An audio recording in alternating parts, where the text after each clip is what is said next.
الحمدللہ وحدہ لا شریک لہ والصلاۃ والسلام علی من لا نبی بعد۔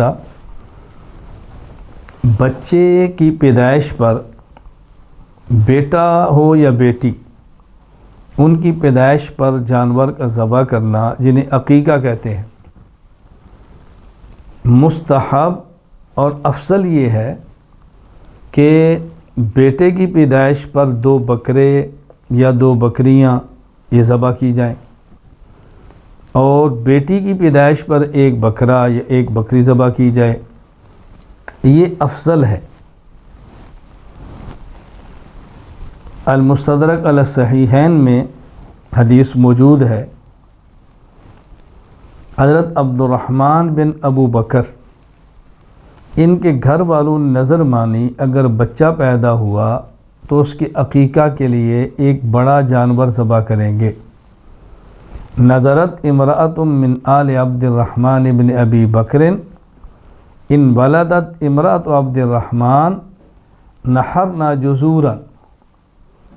حضرت ام المومنین امی عائشہ رضی اللہ تعالیٰ عنہ کو پتہ چلا تو آپ نے فرمایا لا بل السنت افضل، آپ بچے کے عقیقے میں بڑا جانور اونٹ یا گائے ذبح نہ کریں، بلکہ سنت افضل ہے، اور وہ کیا ہے؟ عن الغلام شاتان مکافئتان وعن الجاریت شاتن، کہ بچے کی طرف سے بیٹے کی طرف سے 2 بکریاں اور بیٹی کی طرف سے 1 بکری، یہ افضل اور مستحب ہے۔ لیکن اگر کوئی شخص اپنی طرف سے بچے کی پیدائش پر اونٹ یا گائے یا بھینس بطور عقیقہ ذبح کرنا چاہے تو جائز یہ بھی ہے، ناجائز نہیں ہے۔ حضرت انس بن مالک رضی اللہ تعالیٰ عنہ فرماتے ہیں، رسول اکرم صلی اللہ علیہ وسلم نے فرمایا من ولد له غلام فلیعق عنہ من الابل او البقر او الغنم، جس شخص کے ہاں بچے کی پیدائش ہو تو اس کو اس بچے کی طرف سے اونٹ یا گائے یا بکری ذبح کرنی چاہیے۔ یہ حدیث المعجم الصغیر لطبرانی کے اندر موجود ہے۔ اللہ کے نبی صلی اللہ علیہ وسلم اجازت دے رہے ہیں تو پھر دوسرا کون ہوتا ہے اس کو منع کرنے والا؟ جواز میں کوئی شک نہیں۔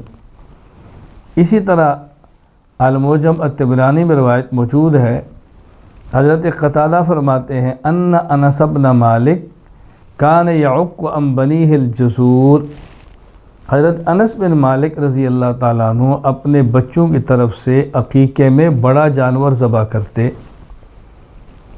تو حضور اکرم صلی اللہ علیہ وسلم کا ارشاد جب بچہ پیدا ہو تو اونٹ یا گائے یا بکری کو ذبح کر لو۔ حضرت انس بن مالک رضی اللہ تعالیٰ عنہ کا عمل کہ وہ بچے کی پیدائش پہ اونٹ ذبح فرماتے، اس بات کی دلیل ہے کہ عقیقہ میں بڑا جانور ذبح کرنا جائز ہے۔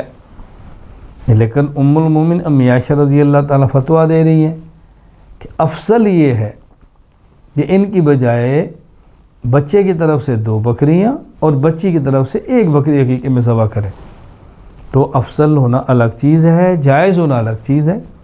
ہم آج کی مجلس میں یہ سمجھا رہے ہیں کہ افضل بچے کی طرف سے 2 بکریاں اور بچی کی طرف سے 1 بکری یا بکرا ہے، لیکن اگر کوئی شخص اپنے بچوں کی جانب سے اونٹ یا گائے بھی ذبح کرنا چاہیے عقیقے میں تو اس کی گنجائش موجود ہے، یہ جائز ہے۔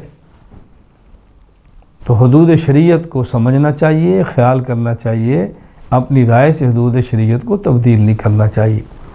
وآخر دعوانا الحمدللہ رب العالمین۔